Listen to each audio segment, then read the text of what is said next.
وبركاته.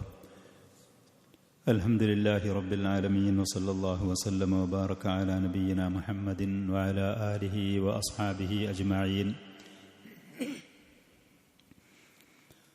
അള്ളാഹുവിൻ്റെ ഫള് കൊണ്ട് വിശ്വാസപരമായ ഒരു മുസ്ലിം അറിഞ്ഞിരിക്കേണ്ട അനിവാര്യമായ അത്യാവശ്യമായ കാര്യങ്ങളെക്കുറിച്ച് പ്രതിപാദിക്കുന്ന ഒന്ന് രണ്ട് കിതാബുകൾ ഈ പള്ളിയിൽ ഈ ആദരണീയമായ സദസ്സിൻ്റെ മുന്നിൽ വെച്ച് നമ്മൾ പറഞ്ഞ് കേട്ടതിൻ്റെ ശേഷം അൽ അഖീദത്തു അൽ വാസിത്തിയ്യ വൽ അഖീദത്തു അത്വഹാവിയ എന്ന് പറയുന്ന ശരിയായ ഒരു മുസ്ലിമിൻ്റെ ശരിയായ വിശ്വാസവുമായി ബന്ധപ്പെട്ട് അറിയുകയും ആദർശമായി സ്വീകരിക്കുകയും ചെയ്യേണ്ടുന്ന കാര്യങ്ങൾ പ്രതിപാദിക്കുന്ന ആ രണ്ട് കിതാബുകളെക്കുറിച്ച് പറഞ്ഞ് കേൾക്കാൻ അല്ലാഹു സുബ്ഹാനഹു വ തആല നമുക്ക് തൗഫീഖ് നൽകി ആ രണ്ട് കിതാബുകളും അവസാനിച്ചതിൻ്റെ ശേഷം കുറച്ച് ആഴ്ചകൾ ദിവസങ്ങളുടെ ശേഷം പുതിയ ഒരു കിതാബിലേക്ക് നമ്മൾ ഇന്ന് ആരംഭിക്കുകയാണ്.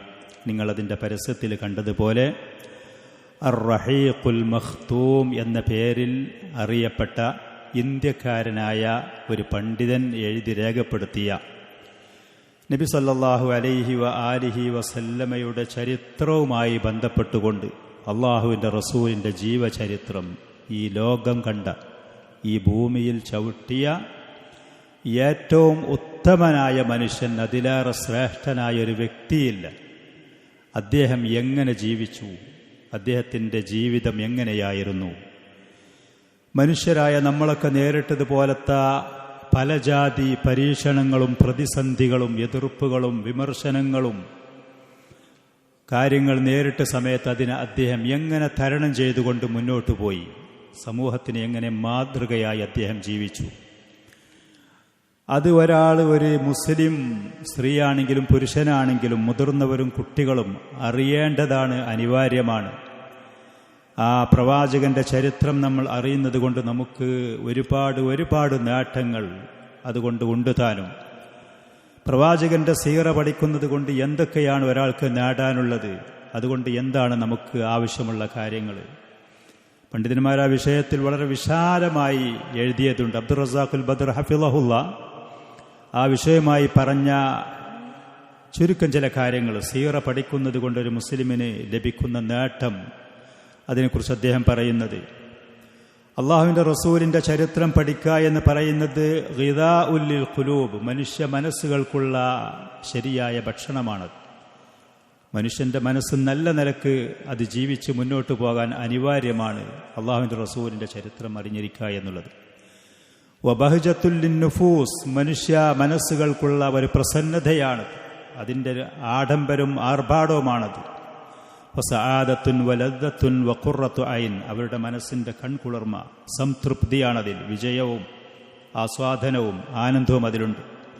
എന്ന് മാത്രമല്ല, പ്രവാചകന്റെ ചരിത്രം എന്ന് പറയുന്നത് അത് ദീനാണ്, അള്ളാഹുവിൻ്റെ ദീന് പഠിക്കൽ തന്നെയാണ്. അള്ളാഹുവിലേക്കൊരടിമക്ക് അടുക്കാനും മുന്നേറാനും പറ്റുന്ന മഹത്തായൊരു ഇബാദത്താണ്. കാരണം അള്ളാഹുവിൻ്റെ റസൂലിൻ്റെ ജീവചരിത്രം എന്ന് പറയുന്നത് അതിൽ ക്ഷമയുണ്ട്, കഠിനാധ്വാനമുണ്ട്, ത്യാഗമതിലുണ്ട്. അള്ളാഹുവിനോടുള്ള ഉബൂദിയത്ത്, അടിമത്വം ഒരാൾ കൃത്യമായി പാലിക്കുന്നത് എങ്ങനെയാണ് എന്ന് നമുക്ക് കാണിച്ചു തരുന്നതുണ്ട്. അള്ളാഹുവിൻ്റെ ദീനിലേക്കുള്ള പ്രബോധനമുണ്ട്, ധാരാളം ഫായിദകളുണ്ട്. അള്ളാഹു സുബ്ഹാനഹു വ തആല ആ പ്രവാചകനെ നമുക്ക് മാതൃകയാക്കിയിരിക്കുന്നു. ലഖദ് കാന ലക്കും ഫീ റസൂലില്ലാഹി ഉസ്വത്തുൻ ഹസന, ഉത്തമമായ മാതൃക അള്ളാഹുവിൻ്റെ റസൂലിനാണുള്ളത്. ആ മാതൃക നമുക്കറിയണമെന്നുണ്ടെങ്കിൽ അവിടുത്തെ ജീവചരിത്രം നമ്മൾ അറിഞ്ഞേ മതിയാകൂ. എങ്ങനെയാണ് പ്രവാചകൻ സല്ലല്ലാഹു അലൈഹി വസല്ലം തൻ്റെ വ്യക്തിജീവിതം എങ്ങനെ മുന്നോട്ട് കൊണ്ടുപോയി, കുടുംബജീവിതം എങ്ങനെ, തൻ്റെ മിത്രങ്ങളോട് എങ്ങനെ ഇടപെട്ടു, ശത്രുക്കളോട് എങ്ങനെ ഇടപെട്ടു, സന്തോഷത്തിൻ്റെയും വിജയത്തിൻ്റെയും സമയത്ത് എങ്ങനെ അത് കൈകാര്യം ചെയ്തു, ദുരിതവും പരീക്ഷണങ്ങളും വന്ന സമയത്ത് എങ്ങനെ അതിനെ നേരിട്ടു, അവിടെ എങ്ങനെ മുന്നോട്ട് പോയി, ഓരോ കാര്യങ്ങളിലും അവിടുത്തെ മാതൃകയാക്കിക്കൊണ്ട് മുന്നോട്ട് പോകാൻ അള്ളാഹു നമുക്ക് നിശ്ചയിച്ചതാണ്. അള്ളാഹുവിൻ്റെ റസൂലിൻ അവിടുത്തെ ചരിത്രം അറിയുമ്പോഴേ നമുക്ക് അതുപോലെ മാതൃകയാക്കി മുന്നോട്ട് പോകാൻ കഴിയുകയുള്ളൂ. നബി സല്ലല്ലാഹു അലൈഹി വസല്ലമയെക്കുറിച്ച് അഹ്ലുസുന്നയുടെ പണ്ഡിതന്മാർ പറഞ്ഞത്, ഒരു മനുഷ്യന് അവൻ്റെ പ്രവർത്തനങ്ങളെ തൂക്കി നോക്കാൻ പറ്റുന്ന കൃത്യമായൊരു തുലാസാണ് അള്ളാഹുവിൻ്റെ റസൂൽ. സുഫിയാൻ തൗരി റഹ്മത്തുള്ളാഹി അലൈഹി പറഞ്ഞു, ഖത്തീബുൽ ബഗ്ദാദി റഹ്മഹുല്ലാ അദ്ദേഹത്തിന്റെ അൽ ജാമിഉ ലി അഖ്ലാഖിർ റാവി വ ആദാബിസ് സാമിഅ, ഹദീസ് റിപ്പോർട്ട് ചെയ്യുന്ന ആളുടെ മര്യാദ, അത് കേൾക്കാൻ വേണ്ടി ആ സദസ്സിൽ പങ്കെടുക്കുന്ന ആളുകൾ പാലിക്കേണ്ട മര്യാദ എന്ന് പറഞ്ഞ വിഷയങ്ങളുമായി ബന്ധപ്പെട്ട അദ്ദേഹത്തിന്റെ കിതാബിൽ സുഫിയാൻ സൗരി റഹ്മത്തുള്ളാഹി അലൈഹി പറഞ്ഞ ഒരു വാക്ക്, സുഫിയാൻ ഇബ്നു ഉയൈന റഹ്മഹുല്ല പറഞ്ഞൊരു വാക്ക് പറഞ്ഞു. അദ്ദേഹം പറഞ്ഞു, ഇന്ന റസൂലല്ലാഹി സ്വല്ലല്ലാഹു അലൈഹി വസല്ലമ ഹുവൽ മീസാനുൽ അക്ബർ.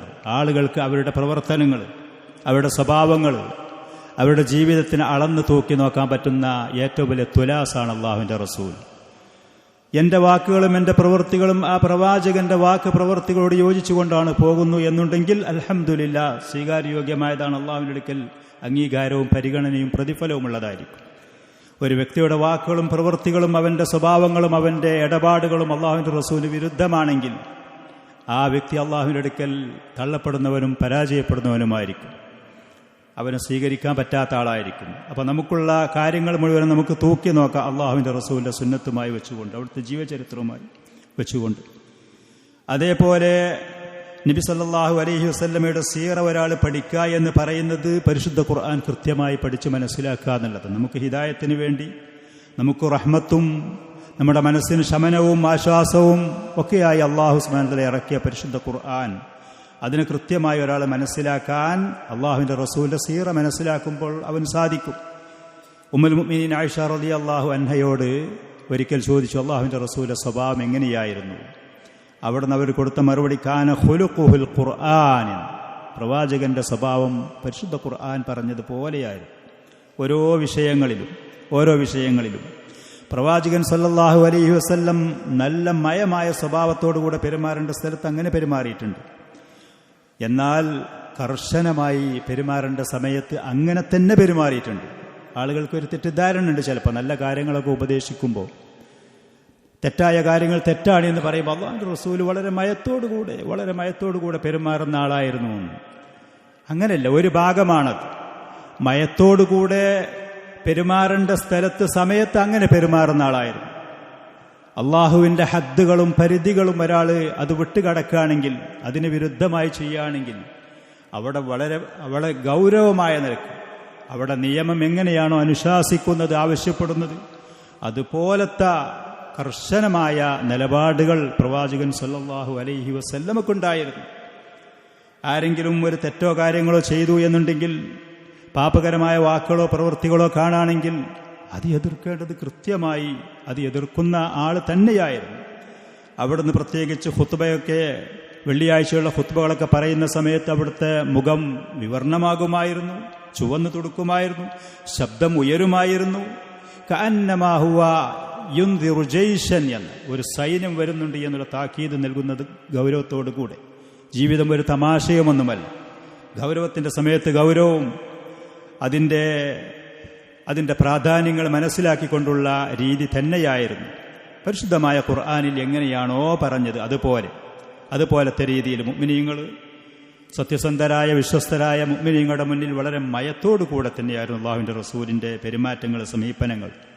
എന്നാൽ കാപട്യമുള്ള ആളുകൾ, ശത്രുക്കളായ ആളുകളോട് വളരെ ഗൗരവമായ നിലയ്ക്ക് ഇടപെടാൻ പരിശുദ്ധ ഖുർആനിൽ കൽപ്പനയുണ്ടായിരുന്നു. പ്രവാചകൻ അതുപോലെ അത് നടപ്പാക്കുകയും ചെയ്യുമായിരുന്നു. അപ്പോൾ ഖുർആനിനനുസരിച്ച്, അതിൽ പറഞ്ഞ അധ്യാപനങ്ങൾക്കനുസരിച്ച് ഒരാൾക്ക് മുന്നോട്ട് പോകണമെങ്കിൽ അള്ളാഹുവിൻ്റെ റസൂലിൻ്റെ സീറ നമ്മൾ അറിഞ്ഞിരിക്കൽ അത്യാവശ്യമാണ്.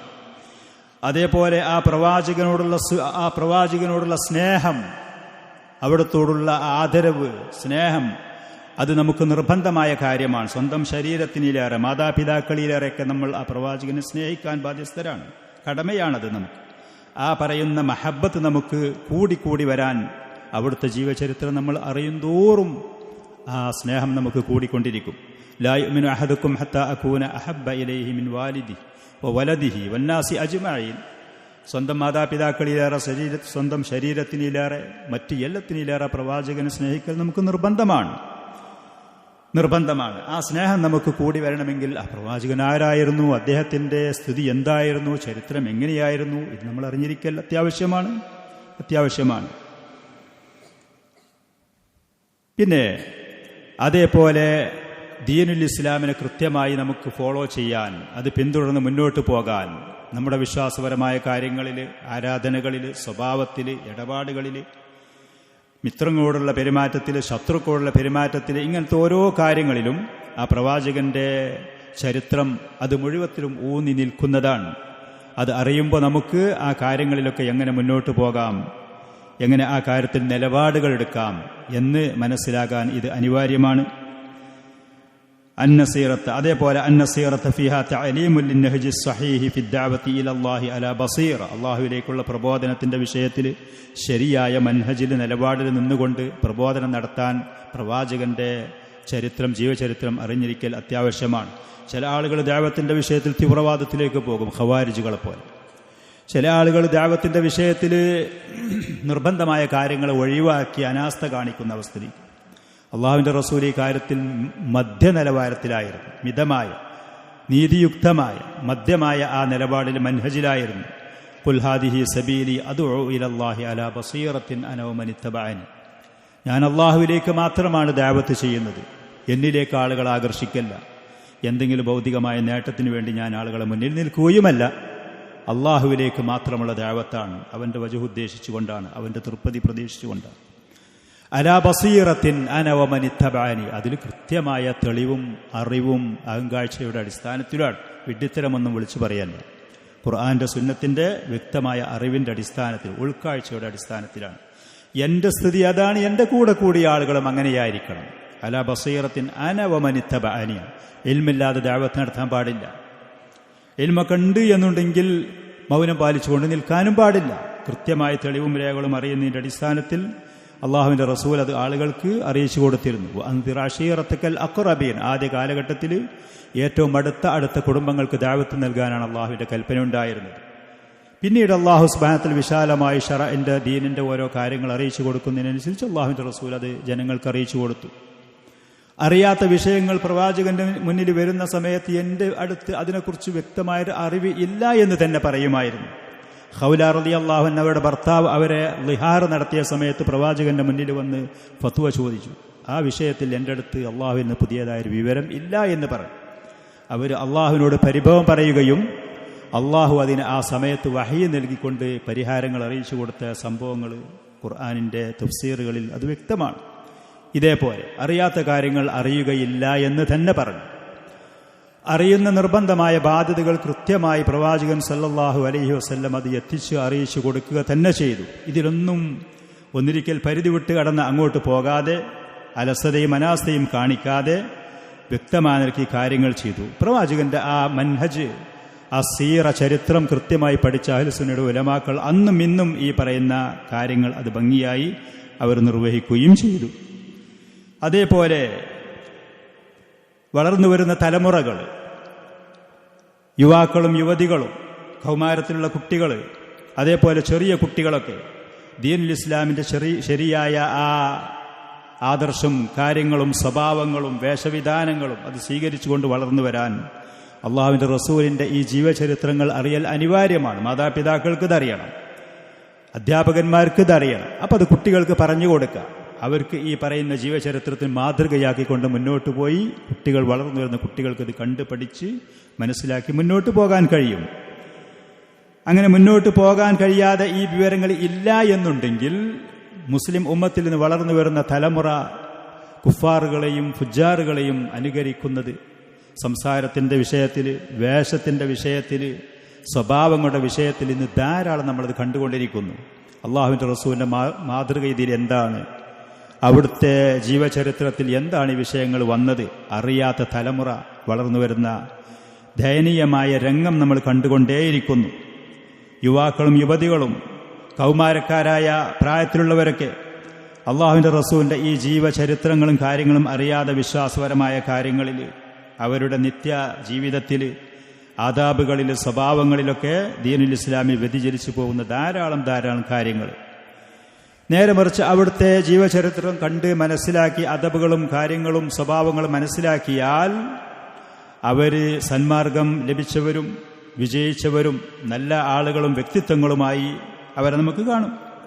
നേരെ മറിച്ച് ആ പ്രവാചകന്റെ വഴിയും മാതൃകയും സ്വീകരിക്കാതെ പോയാൽ ഈ ലോകത്തും പരലോകത്തും പരാജയപ്പെടുന്ന ഒരു വിഭാഗം ആളുകൾ, നിന്ദ്യരും നീചരുമായ മറ്റ് സമൂഹത്തിൻ്റെ മുന്നിൽ തല ഉയർത്തിപ്പിടിച്ച് മുന്നോട്ട് പോകാൻ കഴിയാത്ത അധകൃതരും അധപ്പതിച്ചവരുമായ സമൂഹമായി ആളുകൾ മാറിക്കൊണ്ടിരിക്കും. ഇങ്ങനെ ചുരുക്കത്തിൽ അള്ളാഹുവിൻ്റെ റസൂലിൻ്റെ സുന്നത്ത് നമ്മൾ പഠിക്കുന്നതിനനുസരിച്ച് ധാരാളം നേട്ടങ്ങൾ, ഖൈറാത്തുകൾ അതിൽ നിന്ന് നമുക്ക് ലഭിക്കുന്നതാണ്. ഞാനതിൽ ഉപയോഗിച്ച ഈ പുസ്തകം അർ-റഹീഖുൽ മഖ്തൂം എന്ന് പറയുന്നത് ഇന്ത്യക്കാരനായ ഉത്തർപ്രദേശിൽ ജീവിച്ച, അവിടെ മരിക്കുകയും ചെയ്ത, സൗദി അറേബ്യയിലൊക്കെ പോയി ജാമിയത്തുൽ ഇസ്ലാമിലൊക്കെ ജോലി ചെയ്ത സഫിയുർ റഹ്മാൻ അൽ മുബാറക് ഫൂരി എന്ന് പറയുന്ന ഹദീസ് പണ്ഡിതൻ, അദ്ദേഹം രചിച്ചതാണ് ഈ പുസ്തകം. സഫിയുർ റഹ്മാൻ അൽ മുബാറക് ഫൂരി. അദ്ദേഹത്തിൻ്റെ പേര് സഫിയുർ റഹ്മാൻ ബിൻ അബ്ദുല്ലാഹി ബിൻ മുഹമ്മദ് അക്ബർ ബിൻ മുഹമ്മദ് അലി ബിൻ അബ്ദുൽ മുഅ്മിൻ ബിൻ ഫഖീറുല്ലാ അൽ മുബാറക് ഫൂരി അൽ അഅ്ലമി. ഹദീസ് പണ്ഡിതനായിരുന്നു, ഇന്ത്യക്കാരനാണ്. UP ഉത്തർപ്രദേശിലാണ് അദ്ദേഹം ജീവിച്ചത്, അവിടെയാണ് മരിച്ചത്. ധാരാളം അറിവും പാണ്ഡിത്യവുമുള്ള ഒരാളായിരുന്നു. ഹദീസിൻ്റെ വിഷയത്തിൽ ഇമാം മുസ്ലിമിൻ്റെ സഹീഹ് മുസ്ലിമിനൊക്കെ അദ്ദേഹം ശറഹുകൾ എഴുതിയിട്ടുണ്ട്. താഴ്മയുള്ള വിനയം കാണിച്ച അഹ്ലുസുന്നയുടെ പണ്ഡിതന്മാരുടെ കൂട്ടത്തിൽപ്പെട്ടൊരു പണ്ഡിതനാണ്. അബ്ദുൽ ബുഖാരി മദീനയിലുള്ള അദ്ദേഹമൊക്കെ ഇദ്ദേഹത്തിനെ കുറിച്ചുള്ള നല്ല വാക്കുകൾ പറഞ്ഞത് യൂട്യൂബിൽ പോലത്തിലൊക്കെ നമുക്ക് കാണാൻ കഴിയും. അദ്ദേഹം ഇന്ത്യയുടെ പല ഭാഗങ്ങളിലും അധ്യാപനങ്ങളും ദർസുകളും ക്ലാസ്സുകളും നടത്തിയിട്ടുണ്ട്. അമേരിക്കയിൽ പോയിട്ട് ക്ലാസ്സുകൾ നടത്തിയിട്ടുണ്ട്, സൗദി അറേബ്യയിൽ ഉണ്ടായിട്ടുണ്ട്, മറ്റു പല രാജ്യങ്ങളിലും. ജാമിയ ഇസ്ലാമിൽ അദ്ദേഹം 10 വർഷത്തോളം അവിടെ സേവനം ചെയ്തിട്ടുണ്ട്. ധാരാളം ഗ്രന്ഥങ്ങൾ അദ്ദേഹം രചിച്ചിട്ടുണ്ട്. 1943 ജൂൺ മാസത്തിൽ 6-ാമത്തെ ദിവസത്തിലാണ് അദ്ദേഹം ജനിച്ചത് എന്ന് പറയുന്നു. ഹുസൈനാബാദി എന്ന് പറയുന്ന UP ഒരു പ്രദേശത്ത്, മുബാറക് ഫൂർ എന്ന് പറയുന്ന പ്രദേശം, അവിടെയാണ് അദ്ദേഹം ജനിച്ചത്. 2006 ഡിസംബർ മാസം 1 ആണ് അദ്ദേഹം വഫാത്താകുന്നത്. 63 വയസ്സായിരുന്നു അദ്ദേഹം മരിക്കുന്ന സമയത്ത് എന്നാണ് പറയുന്നത്.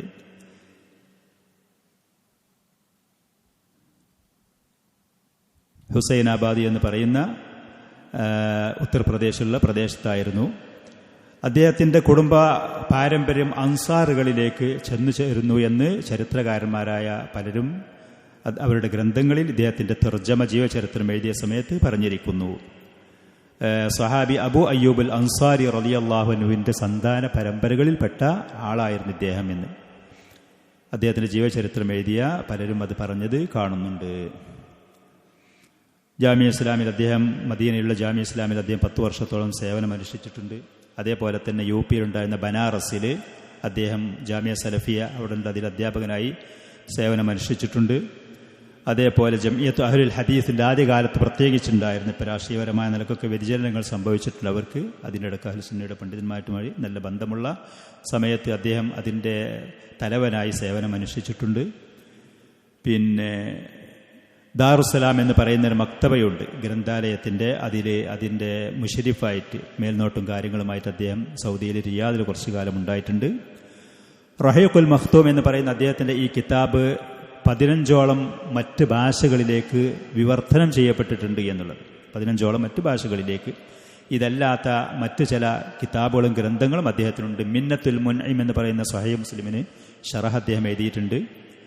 പിന്നെ ഇബ്രാസുൽ ഹഖി വസ്സവാബി ഫി മസ്അലത്തി സുഫൂരി വൽ ഹിജാബ്, സ്ത്രീകളുടെ ഹിജാബുമായി ബന്ധപ്പെട്ട വിഷയത്തിൽ അദ്ദേഹത്തിന് ഗ്രന്ഥങ്ങൾ എഴുതിയിട്ടുണ്ട്. മറ്റു പല ഗ്രന്ഥങ്ങളും അദ്ദേഹത്തിൻ്റെതായിട്ട് രചിക്കപ്പെട്ടത് ഉണ്ട് താനും.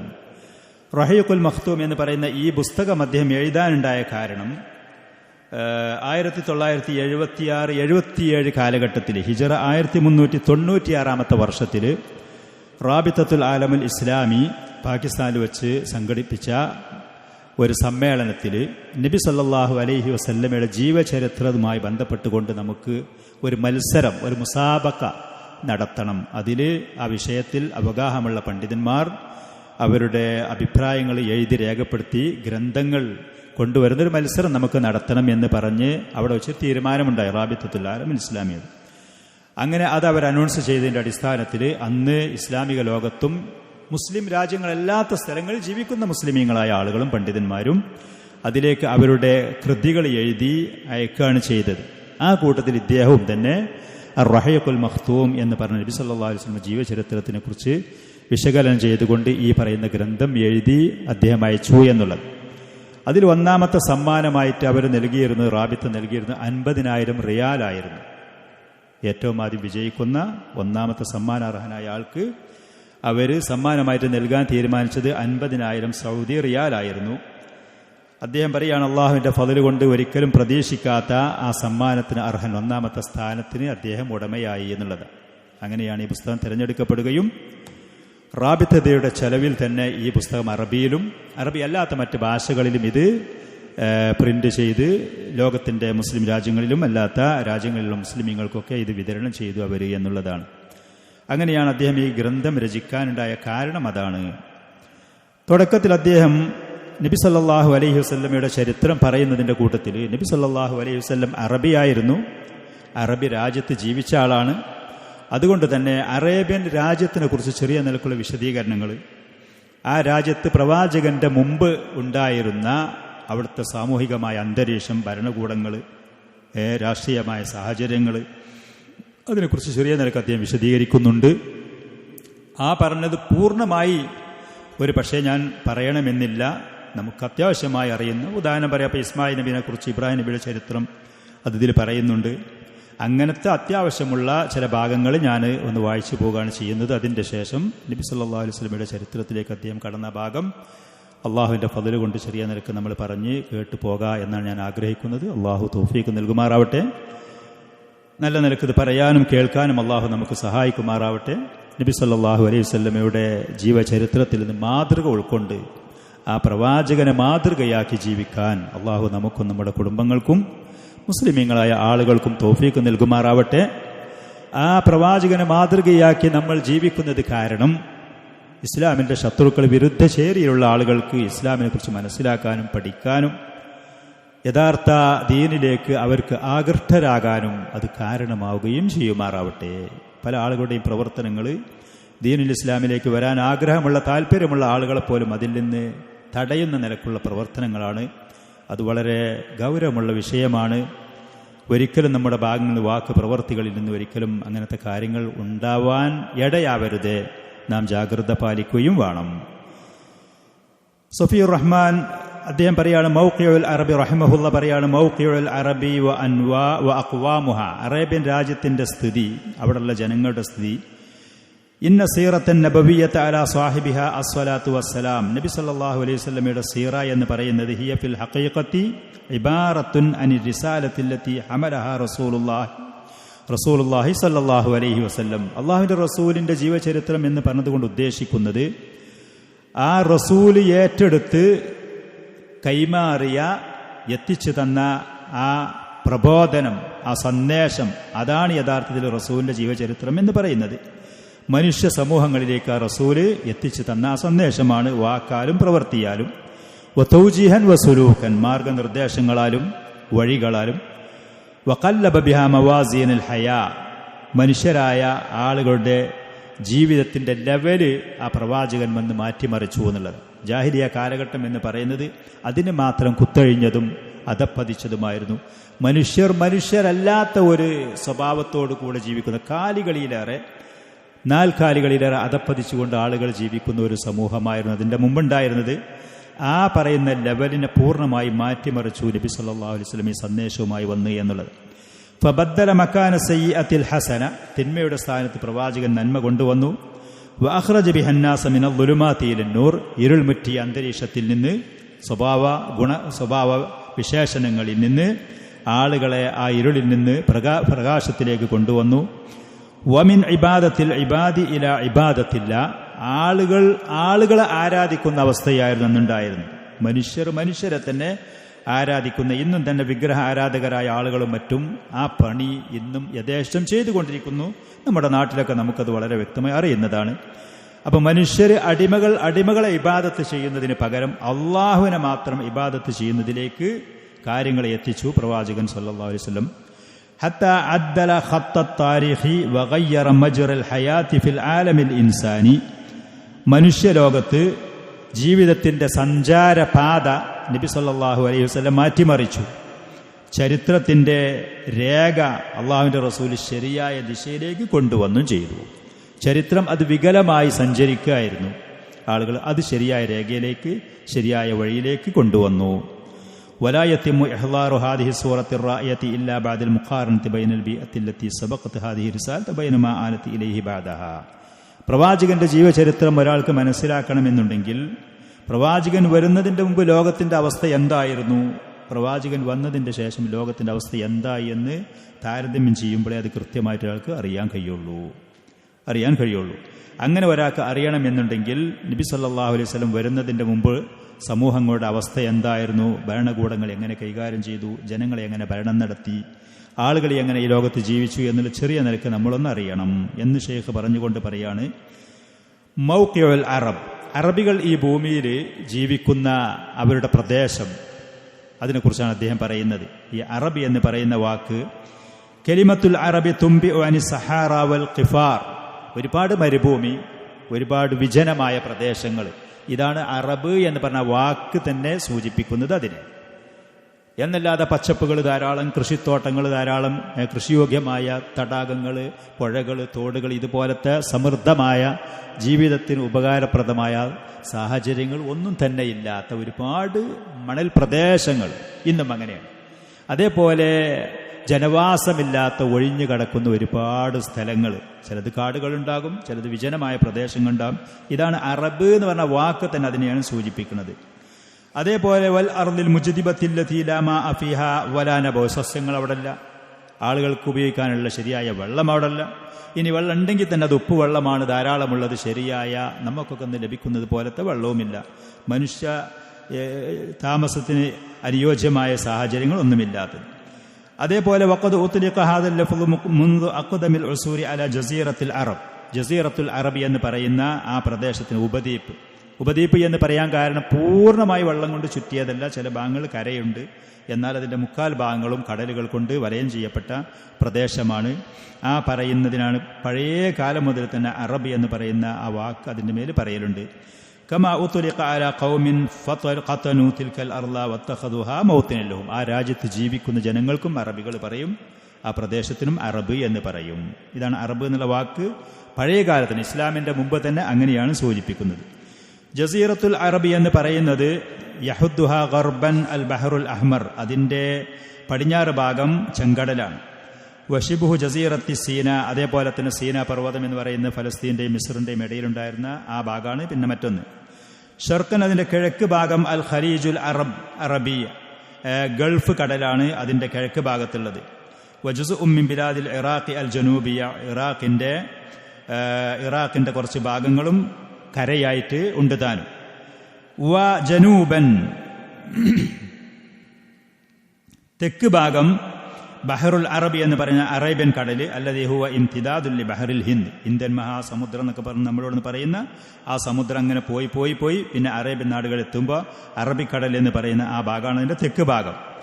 വ ഷിമാലൻ, അതിൻ്റെ വടക്ക് ഭാഗം ബിലാദു ഷാമി വജുസുഉം മിൻ ബിലാദിൽ ഇറാഖ്, ഇറാഖിൽപ്പെട്ട കുറച്ച് ഭാഗവും ഷാമിൻ്റെ രാജ്യം എന്ന് പറയുന്നത് ഫലസ്തീൻ, സിറിയ എന്നൊക്കെ പറയും, ജോർദാൻ എന്ന് പറയുന്ന ആ പ്രദേശങ്ങൾ. കരയാണ്, ആ ഭാഗത്ത് കരണ്ട്. ഇങ്ങനെ ഭാഗങ്ങൾ, ചില ഭാഗങ്ങളിൽ കടലാണ് മിക്കവാറും, മറ്റ് ചില ഭാഗങ്ങളിൽ കരയുമുണ്ട്. ഇതാണ് ഇപ്പോൾ ജസീറത്തുൽ അറബിൻ്റെ ഭൂപ്രകൃതി, ഏകദേശം അതിൻ്റെ അതിരുകളും അതിൻ്റെ പരിധികളും അങ്ങനെയാണ്. അൽ ഇഖ്തിലാഫിൻ ഫീ ബഅദി ഹാദിഹിൽ ഹുദൂദ്, ഈ പരിധികളിൽ അതിരുകളിൽ ചില വ്യത്യാസങ്ങൾ ചരിത്രകാരന്മാരായ ആളുകളും മറ്റും രേഖപ്പെടുത്തിയിട്ടുണ്ടെങ്കിൽ പോലും പൊതുവിൽ ഇങ്ങനെയാണ്. വതുഖദ്ദറു മസാഹതുഹാ മാ ബൈന മില്യോൻ മീലിൻ മുറബ്ബഇൻ ഇലാ മില്യോനിൻ വ 300 അൽഫി മീലിൻ മുറബ്ബഇൻ, അതിൻ്റെ ഏകദേശം അതിൻ്റെ സമചതുരത്തിലുള്ള അതിൻ്റെ വിശാലത നോക്കുകയാണെങ്കിൽ 3 മില്യൺ കിലോമീറ്റർ, 3.2 മില്യൺ കിലോമീറ്റർ മുറബ സമചതുരത്തിലുള്ള ഭൂപ്രദേശത്തിനാണ് ജസീറത്തുൽ അറബ് എന്ന് പറയുന്നത്. അതിൻ്റെ ഒരു ഭാഗം ചെങ്കടലാണ്, മറ്റൊരു ഭാഗം ഗൾഫ് കടലാണ്, വേറെ ഭാഗത്ത് അറബിക്കടൽ എന്ന് പറയുന്ന ഇന്ത്യ സമുദ്രത്തിൻ്റെ അതിൻ്റെ തുടർച്ചയായുള്ള ഭാഗമാണ്, വേറെ കുറച്ച് ഭാഗങ്ങളിൽ കരയുമാണ്. ഇതുകൊണ്ട് ഇങ്ങനെ വലയം ചെയ്യപ്പെട്ട പ്രദേശത്തിനാണ്.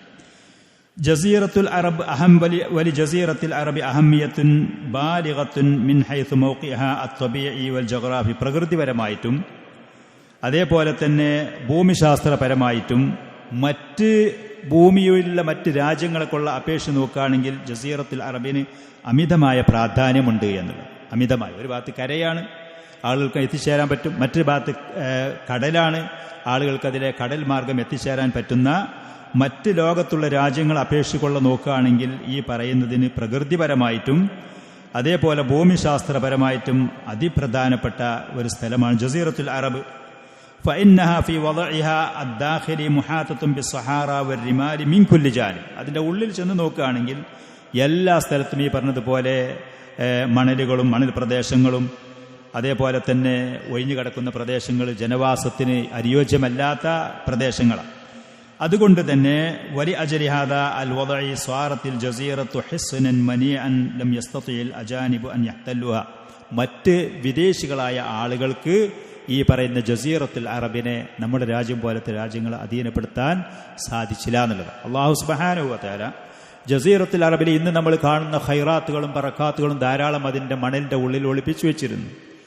ലോകത്തുണ്ടായിരുന്ന ആധിപത്യത്തിൻ്റെയും അധിനിവേശത്തിൻ്റെയും ആളുകൾ ലോകത്ത് മുഴുവനും അവർ ചെന്ന് അവിടെയുള്ള ഖൈറാത്തുകളും ബറക്കാത്തുകളും അവർ കട്ടുകൊണ്ടുപോയി അക്രമവും അനീതിയും കാണിച്ച് കൊണ്ടുപോയപ്പോൾ ഇങ്ങോട്ട് അവർ തിരിഞ്ഞു നോക്കിയതേ ഇല്ല.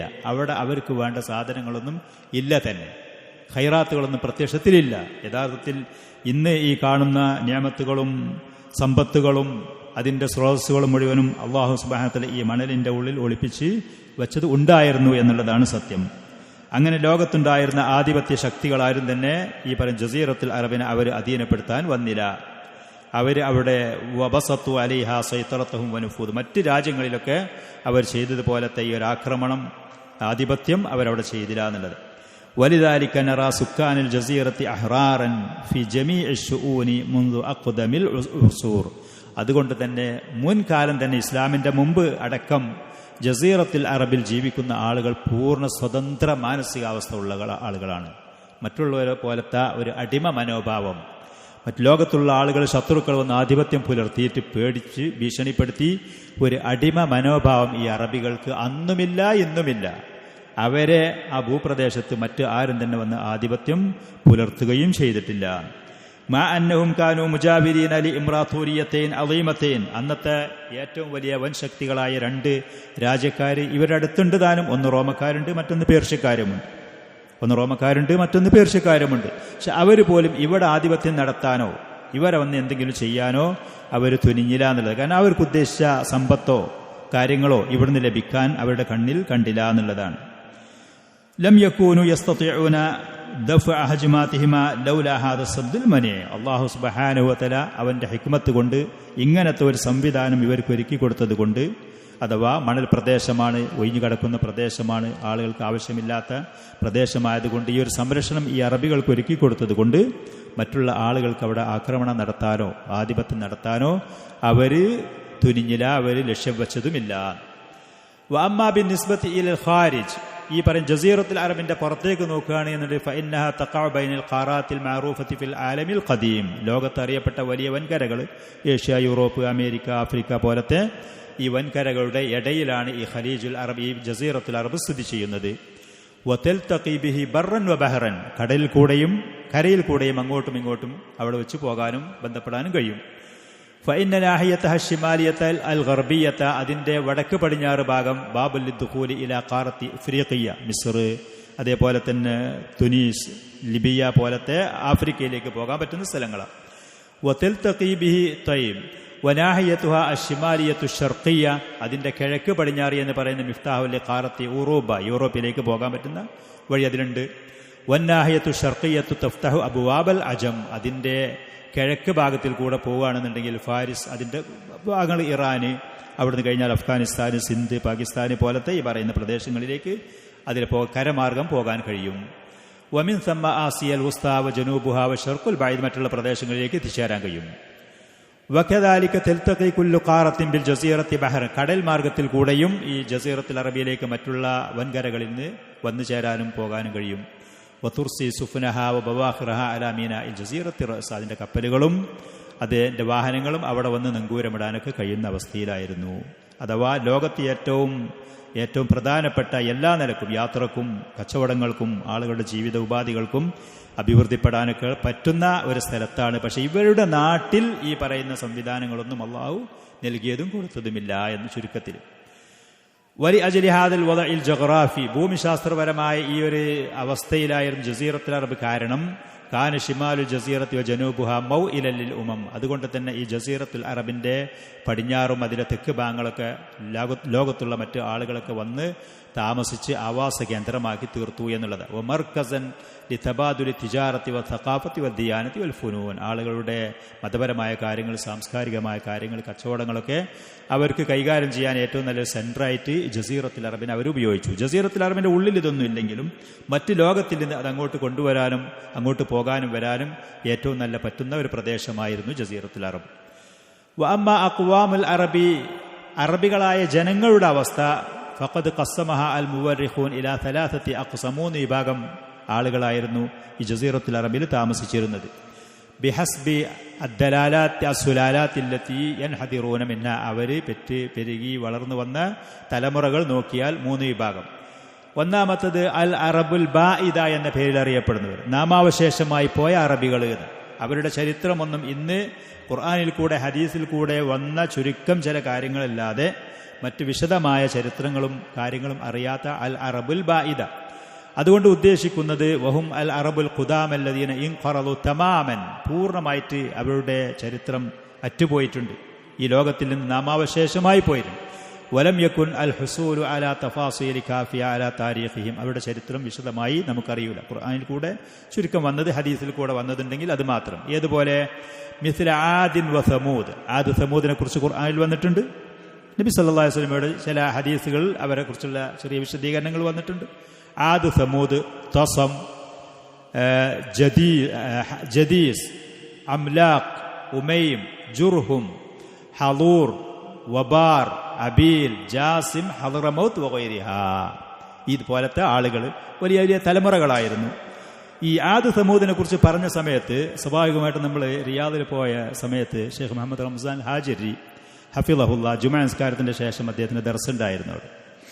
അപ്പോൾ ഖിയാമത്ത് നാളിന്റെ അടയാളവുമായി ബന്ധപ്പെട്ടുകൊണ്ടുവന്ന കാര്യങ്ങളെക്കുറിച്ച് പറയുന്ന ആ ഭാഗത്ത് ഷെയ്ഖ് ഹഫിളഹുല്ല പറയാണ്, ഒരു പക്ഷേ ഖിയാമത്ത് നാളിന് അടുത്ത സമയത്ത് കുതിരയും വാളും അതിൻ്റെ യുദ്ധങ്ങളൊക്കെ കുറിച്ചൊക്കെ നബി സല്ലല്ലാഹു അലൈഹി വസല്ലം പറയുന്നുണ്ട്. അന്നത്തെ ഫാരിസുകൾ കുതിരക്കാർ, മുഅ്മിനീങ്ങളായ കുതിരക്കാർ അന്ന് ലോകത്തുള്ള ഏറ്റവും ഉത്തമരായിരിക്കും എന്നുള്ള ഹദീസുകളൊക്കെ വന്നിട്ടുണ്ട്.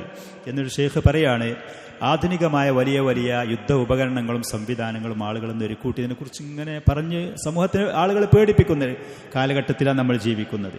അപ്പോൾ ഖിയാമത്ത് നാൾ അടുത്ത സമയത്ത് പഴയ കാലത്ത് ആളുകൾ യുദ്ധത്തിന് ഉപയോഗിച്ച ഈ സംവിധാനങ്ങൾ, വാളുകളുണ്ടാകും, കുതിരകളുണ്ടാകും, പരിചയമുണ്ടാകും, ഈ സംവിധാനങ്ങൾക്ക് അന്നുണ്ടാകും. അപ്പം ഈ ആധുനികമായിട്ട് ഇവരൊക്കെ കണ്ടുപിടിച്ചുണ്ടാക്കി വെച്ച ഉപകരണങ്ങളും സാധനങ്ങളൊക്കെ അതെന്താകും? അള്ളാഹു ആലം. ഷെയ്ഖ് പറയണം അള്ളാഹു ആലം, നമുക്കറിയൂല. പക്ഷെ നമ്മൾ മനസ്സിലാക്കേണ്ട ഒരു കാര്യം, ശത്രുക്കളായ ആളുകൾ അവരുടെ ഭൗതികമായ വലുപ്പും അവരുടെ കഴിവും അവരുടെ ശക്തിയും പറഞ്ഞിട്ട് നമ്മളങ്ങനെ റിപ്പോർട്ടുകളും വാർത്തകളും കേൾക്കുമ്പോൾ ഒരു മുഅ്മിനായ മനുഷ്യൻ അതിൻ്റെ മുന്നിലൊന്നും അവൻ്റെ ഹൃദയം ചാടാനോ പേടിപ്പെടാനോ ഉത്കണ്ഠപ്പെടാനോ നിൽക്കേണ്ട ആവശ്യമല്ല. ആദ് സമൂദ് എന്ന് പറയുന്നൊരു വിഭാഗം ലോകത്ത് ജീവിച്ചിരുന്നു.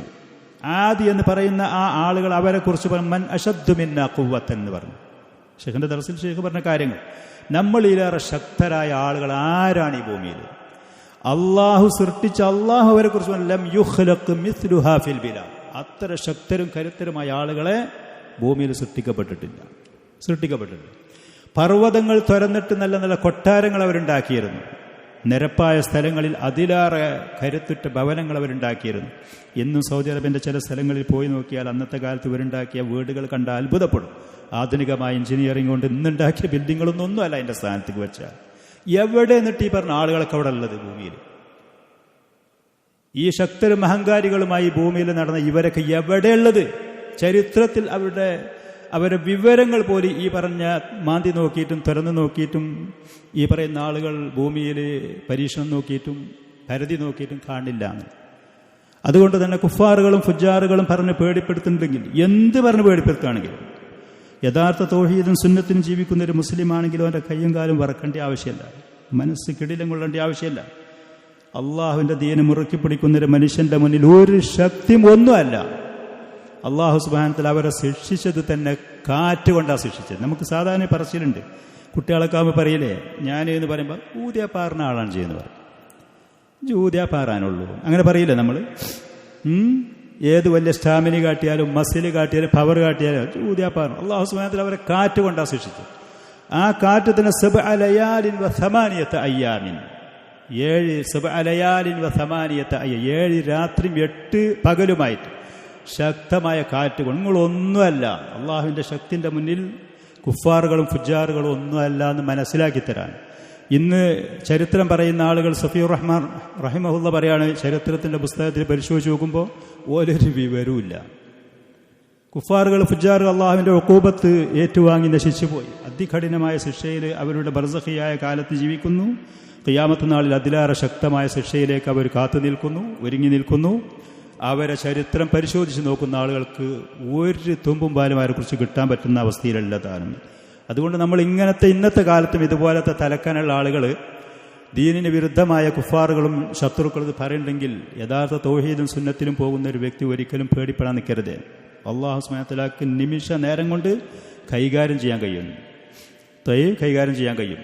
അപ്പം ഈ പറയുന്ന ആദ് സമൂദ് അവരുടെ ചരിത്രങ്ങൾ ഒന്നും തന്നെ അവർ അൽ അറബുൽ ബാഇദ എന്ന പേരിലാണ് അറിയപ്പെടുന്നത്. സമൂദ് എന്ന് പറയുന്ന ഇവർ പിന്നെ സൗദി അറേബ്യൻ്റെ തബൂക്കിൻ്റെ ഭാഗത്തിൽ ഉല എന്നൊക്കെ പറയുന്ന പ്രദേശത്തായിരുന്നു എന്നൊക്കെ ചരിത്രകാരന്മാർ ചിലർ പറയുന്നു. ആദ് എന്ന് പറയുന്ന ഹദറമൗത്തിൽ യമനിൻ്റെ ഭാഗത്തായിരുന്നു എന്നൊക്കെ ചരിത്രത്തിൽ ചില ആളുകൾ പറയും. പക്ഷെ ഇന്ന് അവരുടെ യഥാർത്ഥ ചരിത്രം എന്തായിരുന്നു, അവസ്ഥ എന്തായിരുന്നു എന്നുള്ളത് കണ്ടിട്ടില്ല.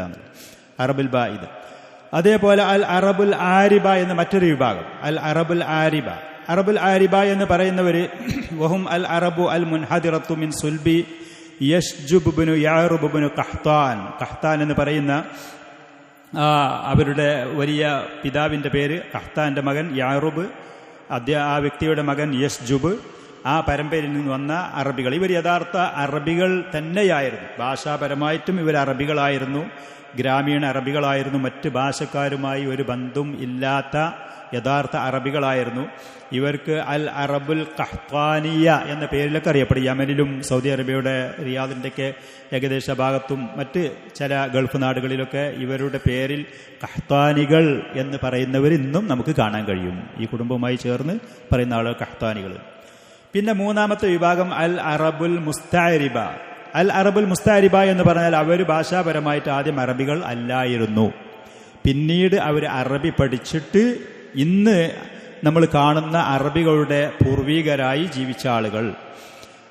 ഈ പറയുന്ന മൂന്നാമത്തെ വിഭാഗം അറബുൽ മുസ്തഅരിബ എന്ന് പറയുന്നത് അൽ അറബുൽ മുൻഹദിറത്ത് മിൻ സുൽബി ഇസ്മായിൽ അലൈഹിസ്സലാത്തു വസ്സലാം. ഇസ്മായിൽ നബിയുടെ സന്താന പരമ്പരകളിൽ നിന്ന് വന്ന അറബികൾക്കാണ് അൽ അറബുൽ മുസ്തഅരിബ എന്ന് പറയുന്നത്.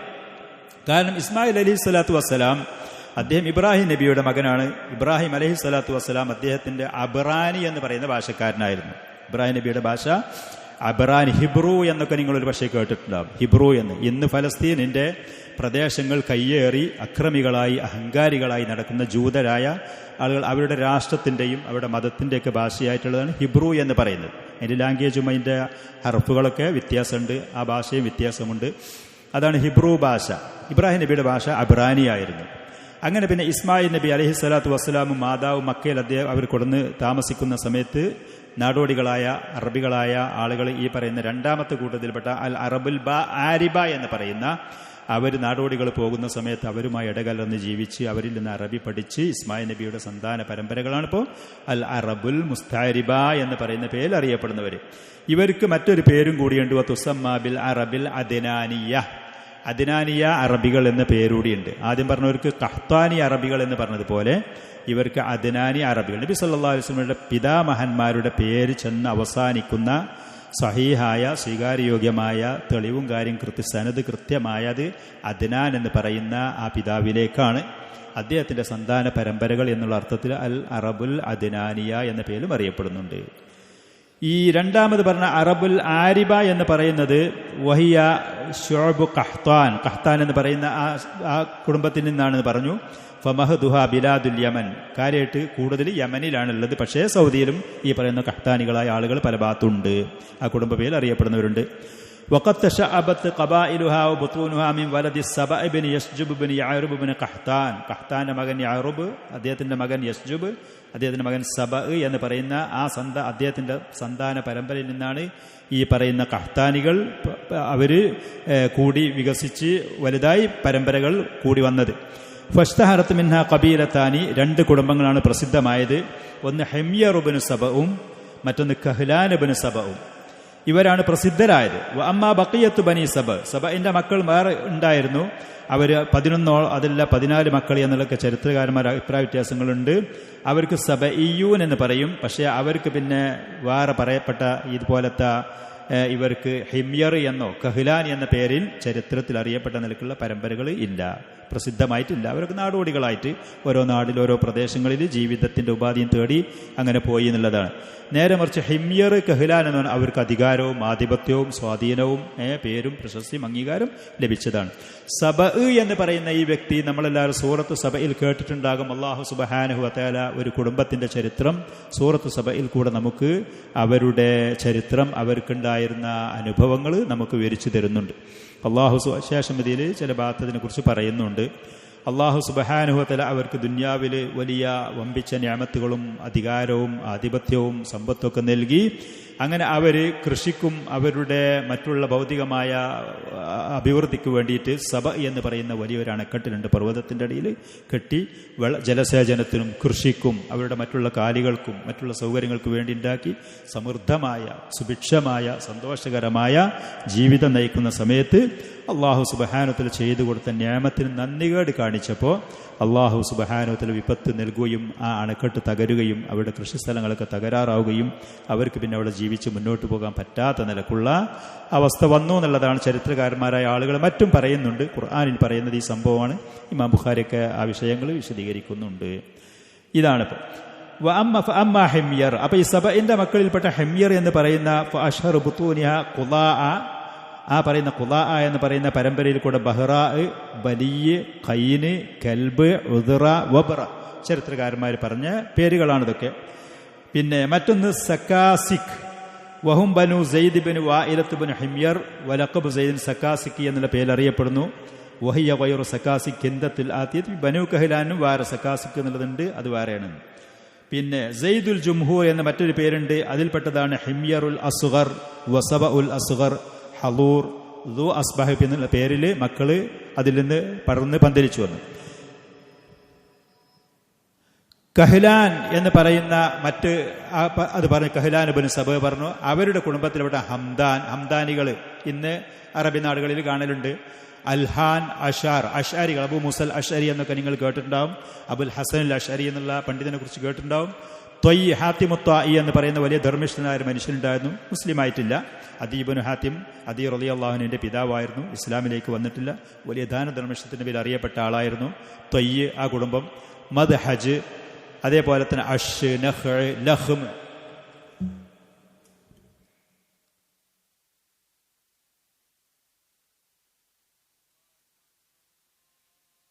ഇബ്നു സബഇ എന്ന് പറയുന്ന ആ മനുഷ്യന്റെ സന്താന പരമ്പരയിൽപ്പെട്ടവരാണ്. പിന്നെ അതേപോലെ തന്നെ ലഹ്മ്, ജുദാം എന്ന് പറയുന്ന കുടുംബങ്ങൾ. ലഹ്മ് എന്ന് പറഞ്ഞത് തന്നെ അവർ കുടുംബങ്ങളായി വികസിച്ചു വന്ന് കിന്ദ, ബനു മുആവിയ, സുക്കൂൻ, സക്കാസിക് പോലത്തെ പേരുകളിൽ അറിയപ്പെട്ട കുടുംബങ്ങൾ അങ്ങനെ പറന്ന് പന്തലിച്ചു പോയിട്ടുണ്ട്. ജുദാം എന്ന് പറയുന്നവർ അവരുടെ കൂട്ടത്തിൽപ്പെട്ട ആമില, ഖൗലാൻ, മആഫിർ, അൻമാർ ഈ പറയുന്ന പേരുകൾ. ഈ ലഹ്മ്, ജുദാം എന്ന് പറയുന്ന കുടുംബങ്ങളെക്കുറിച്ച് നമ്മൾ മുമ്പ് പിന്നെ തമീമുദ്ദാരിയുടെ ആ ചരിത്ര സംഭവം പറയുന്ന സമയത്ത്, ദജ്ജാലിനെ കണ്ട ചരിത്ര സംഭവം പറയുന്ന സമയത്ത് അവരന്തതിൽ പറഞ്ഞിട്ട്, നിങ്ങൾക്ക് ഓർമ്മയുണ്ടോ എന്നറിയില്ല, ഞങ്ങൾ 10-40ഓളം ആളുകൾ ലഹ്മ് ജുദാമിൽപ്പെട്ട ആളുകൾ എന്ന് പറഞ്ഞിരുന്നു. ഏകദേശം ഫലസ്തീൻ്റെ ഭാഗത്താണ് അവർ ജീവിക്കുന്നത്, കൂടുതലും ആളുകളുള്ളത് അവിടെയാണ്. പിന്നീട് പല നാടുകളിലേക്ക് ആളുകൾ ജീവിത ഉപാധിയുമായി മറ്റും വന്നതിൻ്റെ ശേഷം പല രാജ്യങ്ങളിലും ഈ പറയുന്ന പേരുകളിലേക്കുള്ള ആളുകൾ അത് കൂടുകയും പ്രചരിക്കുകയൊക്കെ ചെയ്തിട്ടുണ്ട് എന്നുള്ളതാണ് സത്യം. പിന്നെ ബനു കഹ്ലാൻ എന്ന് പറയുന്ന ഇവര് യമനിൽ നിന്നിട്ട് ഹിജറ പോയിട്ട് ജസീറത്തുൽ അറബിന്റെ ഈ പറയുന്ന ജസീറത്തുൽ അറബ് എന്ന് പറയുന്ന നമ്മൾ പറഞ്ഞ അതിന്റെ പല സ്ഥലങ്ങളിലും അവർ ചെന്ന് താമസിച്ചു എന്നുള്ളതാണ്. കാനത്ത് ഹിജറത്തു മുഅല്ലമിഹിം ഖബ്ല സൈൽ. ഇവർ യമനിൽ നിന്ന് പോകാനുള്ള കാരണം എന്താണ്? ആ കാരണത്തിൽപ്പെട്ട ഒന്നാണ് നമ്മൾ പറഞ്ഞ പരിശുദ്ധ ഖുർആൻ അല്ലാഹു സുബ്ഹാനഹു വ തആല പറഞ്ഞതുപോലെ, ലഖദ് കാന ലിസബഇൻ ഫീ മസ്കനിഹിം ആയ ജന്നതാനി അൻ യമീനിൻ വശിമാൽ.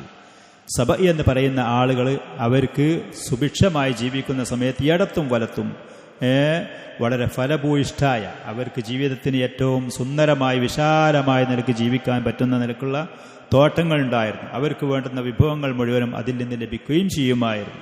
ജന്നതാനി അൻ യമീനിൻ വശിമാൽ കുലൂ മിൻ റിസ്ഖി റബ്ബിക്കും വഷ്കുറൂ ലഹു. അല്ലാഹു പറഞ്ഞു, അല്ലാഹുവിന്റെ വിഭവങ്ങളാണ്, ഹലാലാണ്, അത് നിങ്ങൾ കഴിച്ചോളി, ഉപയോഗിച്ചോളി. പക്ഷെ നന്ദിയുള്ള അടിമകളാകണം. വഷ്കുറൂലു ബൽദത്തുൻ ത്വയ്യിബത്തുൻ വറബ്ബുൻ ഗഫൂർ. നല്ല നാട്, ജീവിക്കാൻ വിഭവസമൃദ്ധമായ വിഭവങ്ങളും കാര്യങ്ങളുമുള്ള നല്ല നാട്, ദോഷങ്ങൾ പുറത്തു തരുന്ന റബ്ബുണ്ട്. തൗഹീദോടുകൂടെ ജീവിച്ചോളി, അള്ളാഹുവിൻ്റെ ത്വാഅത്ത് കൊണ്ട് ജീവിച്ചോളി, ചെയ്തുകൊണ്ട് ജീവിച്ചോളി. മനുഷ്യ സഹജമായിട്ട് തെറ്റുകളൊക്കെ സംഭവിക്കാം. ഇസ്തിഗ്ഫാറും തൗബയും പശ്ചാത്താപവുമായി അള്ളാഹുവിലേക്ക് മുന്നിട്ടോളി, അവൻ ദോഷം പുറത്തുതരാൻ തയ്യാറുമാണ്. ബൽദത്തുൻ ത്വയ്യിബത്തുൻ വറബ്ബുൻ ഗഫൂർ. നമുക്കെല്ലാവർക്കും പാഠമായിട്ടാണ്. നമ്മൾ ഇതിൽ നിന്ന് ധാരാളം പാഠങ്ങൾ ഉൾക്കൊള്ളാനും മനസ്സിലാക്കാനുമാണ് അള്ളാഹു ഈ ചരിത്രം നമുക്ക് വിവരിച്ചു തന്നത്. ബൽദത്തുൻ ത്വയ്യിബത്തുൻ വറബ്ബുൻ ഗഫൂർ. മനുഷ്യരാണ് തെറ്റുകളൊക്കെ പറ്റും. അള്ളാഹു സുബ്ഹാനഹു വ തആല തെറ്റ് പറ്റുമ്പോഴേക്ക് നമ്മളെ ശിക്ഷിക്കാനോ പിടികൂടാനോ നശിപ്പിക്കാനോ എന്നല്ല. ധിക്കാരങ്ങൾ, വീണ്ടും ധിക്കാരങ്ങൾ, വീണ്ടും ധിക്കാരങ്ങൾ. അള്ളാഹുവിന് പുറംതിരിഞ്ഞു പോയി ഈ മനുഷ്യൻ ഒരിക്കലും തിരിച്ചു വരാത്ത നിലക്കുള്ള അഹങ്കാരി ധിക്കാരിയായി പോവുക. അള്ളാഹുവിൻ്റെ നിഅമത്തുകൾ യഥേഷ്ടം ഉപയോഗിക്കുക. ഒരിക്കലും അള്ളാഹു അത് അനുവദിച്ചു കൊടുക്കൂല. ഒരിക്കലും ആരും തന്നെ അത് പ്രതീക്ഷിക്കും വേണം. അള്ളാഹു സുബ്ഹാനഹു വ തആല ചെയ്തു തന്ന നിഅമത്ത് കയ്യും കണക്കുമില്ലാതെ വേണ്ടതുപോലെ ആസ്വദിക്കുക. എന്നിട്ട് അള്ളാഹുവിന് ധിക്കാരം കാണിച്ചുകൊണ്ട് ഈ ഭൂമിയിൽ നിന്ന് കഴിഞ്ഞു പോയ ഒരു സമുദായത്തിനും അള്ളാഹു വിട്ടിട്ടു. അള്ളാഹുവിൻ്റെ ഏറ്റവും മഹത്തായ പവിത്രമായ മക്കയിൽ ജീവിക്കുന്ന ഖുറൈശികൾ അള്ളാഹു തആല വിട്ടിട്ടില്ല. കഅബ ഷരീഫിൻ്റെ ആളുകളായിരുന്നവർ. കഅബ ഷരീഫിൻ്റെ നോട്ടക്കാരും അതിൻ്റെ സംരക്ഷകരുമായിരുന്നു. കഅബ ഷരീഫിലേക്ക് വരുന്ന അള്ളാഹുവിൻ്റെ അതിഥികളെ സൽക്കരിക്കുന്ന ആളുകളായിരുന്നു. അവരെ വിട്ടിട്ടില്ല. പിന്നെ ഇങ്ങനെ വേറുള്ള ആളുകളെ ബൽദത്തുൻ ത്വയ്യിബത്തുൻ വറബ്ബുൻ ഗഫൂർ ഫഅറദു. അവർ അള്ളാഹുവിന് പുറംതിരിഞ്ഞെന്ന് പോയി.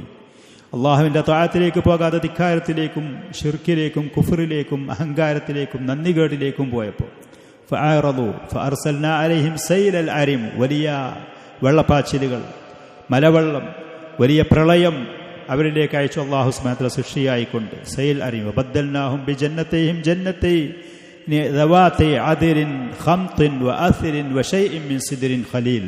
അല്ലേ? അങ്ങനെയായിട്ട് എവിടെ ഒരിടത്ത് തേച്ചോ? ഏതാണ്? ദവാതി ഉകുലിൻ ഖംതിൻ വഅസിരിൻ വശൈഇൻ മിൻ സിദ്രിൻ ഖലീൽ. ഇങ്ങനെ തോന്നുന്നുണ്ട്. അള്ളാഹു സുബ്ഹാനഹു വ തആല സുഭിക്ഷമായ വിഭവസമൃദ്ധമായ ഈ തോട്ടങ്ങളിൽ അത് മുഴുവനും കൃഷി മുഴുവൻ നശിപ്പിച്ചിട്ട് പിന്നെ ഒന്നിനും പറ്റാത്ത, കഴിക്കാൻ പറ്റാത്ത മുള്ളുമരങ്ങളും ഉപയോഗശൂന്യമായതും കൃഷിയോഗ്യമല്ലാത്ത നിലക്ക് നമുക്കറിയാലോ. വലിയ വലിയ പ്രളയങ്ങളും ഉരുൾപൊട്ടലുകളും ഉണ്ടായാൽ പിന്നെ ആ പ്രദേശം മുഴുവൻ എന്താണാകുന്നത് എന്നുള്ളത് നമ്മളൊക്കെ ഇന്ന് ആധുനിക കാലഘട്ടത്തിൽ നടക്കുന്ന ഈ സംഭവങ്ങൾ കാണുന്നത്. ഒരുത്തനും അത് തടുത്തു നിർത്താനോ അവിടെ സംരക്ഷണം നൽകാനോ അവിടെ അഭയം കൊടുക്കാനോ പറ്റിയില്ല. ശേഷമൊക്കെ അങ്ങോട്ട് കൊടുത്തു, ഇങ്ങോട്ട് തന്നു, ഇങ്ങോട്ട് കിട്ടിയത് അവകാശപ്പെട്ടത് കിട്ടിയില്ല, കൊടുത്തില്ല, കട്ടിംപെട്ടിയും കൂടാന്നല്ലാതെ ഇങ്ങനെ സംഭവിക്കുന്നത് പ്രവചിക്കാനോ സംരക്ഷണം കൊടുക്കാനോ കാവല് നൽകാനോ ഒന്നും കഴിയാത്ത. അതുകൊണ്ട് ഇതുപോലത്തെ കാര്യങ്ങൾ പാഠങ്ങൾ ഉൾക്കൊള്ളാണ് നമ്മൾ വേണ്ടത്. പാഠങ്ങൾ ഉൾക്കൊള്ളുക. ഇവരേതാണെങ്കിലും പിന്നെ ജീവിക്കാൻ അവിടെ ഗതിയില്ലാതെ അവിടെ നിന്ന് ലോകത്തിൻ്റെ നാനാഭാഗത്തും അവരെ ഛിന്ന ഭിന്നമാക്കി അല്ലാഹു സുബ്ഹാനഹു വ തആല. അങ്ങനെ അവിടുന്ന് പിന്നെ അവർ ഹിജ്റ പോവുകയാണ് ചെയ്തത്. ലോകത്തിൻ്റെ പല ഭാഗത്തുമായി അവിടുന്ന് ഹിജ്റ പോകാൻ കാരണം, അവിടുന്ന് പോകാൻ കാരണം ഇതാണ് എന്ന് പരിശുദ്ധ ഖുർആനിൽ കൂടെ പറയുന്നു. മറ്റ് ചില കാര്യങ്ങളും മറ്റ് രാജാക്കന്മാരും മറ്റ് രാജ്യക്കാരുടെ ആക്രമണങ്ങളും കാര്യങ്ങളൊക്കെ അതിൻ്റെ പിന്നിൽ വേറെയും ഉണ്ടാകാം. ശിക്ഷകളും ദുരിതങ്ങളും വരുമ്പോൾ അത് പല രൂപങ്ങളിലേക്ക് ആയിരിക്കും വരിക എന്നുള്ളതാണ്. ഇതാണ് അവരുടെ ചരിത്രങ്ങൾ. പിന്നെ നമ്മൾ പറഞ്ഞ അറബുൽ മുസ്തഅരിബ എന്ന് പറഞ്ഞാൽ ഇസ്മായിൽ നബി അലൈഹിസ്സലാത്തു വസ്സലാമിൻ്റെ സന്താന പരമ്പരകളിൽ കൂടെ വന്ന അറബി ഭാഷ പഠിച്ച് മനസ്സിലാക്കി അറബികൾ ആയ ആളുകൾ. മുമ്പ് വേറെ ഭാഷക്കാരായിരുന്നു, മറ്റു രാജ്യക്കാരായിരുന്നു. അവർ ഫഅസ്ലു ജദ്ദിഹിം അൽ അഅ്ലാ വഹുവ സയ്യിദുനാ ഇബ്രാഹിം അലൈഹിസ്സലാത്തു വസ്സലാം. അവരുടെ പിതാമഹൻ ഇസ്മായിൽ നബി അലൈഹിസ്സലാത്തു വസ്സലാമിൻ്റെ പിതാവായ തൗഹീദിൻ്റെ പിതാവായ ഇബ്രാഹിം അൽ ഖലീൽ അലൈഹിസ്സലാത്തു വസ്സലാമാണ് അവരുടെ ഏറ്റവും ഉയർന്ന പിതാമഹൻ എന്ന് പറയുന്നത്. അറബുൽ മുസ്തഅരിബ എന്ന് പറയുന്നത് അറബി അല്ലാത്ത ആളുകൾ അറബി പഠിച്ചു വന്ന് അവരുടെ പിതാമഹൻ ഇസ്മായിൽ നബി അലൈഹി സ്വലാത്തു വസ്സലാമിൻ്റെ പിതാവായ മഹാനായ ഇബ്രാഹിം നബി അലൈഹിസ്സലാമാണ്. മിൻ ബിലാദിൽ ഇറാഖ്. ഇബ്രാഹിം നബി അദ്ദേഹം വരുന്നത് ഇറാഖിൽ നിന്നാണ്.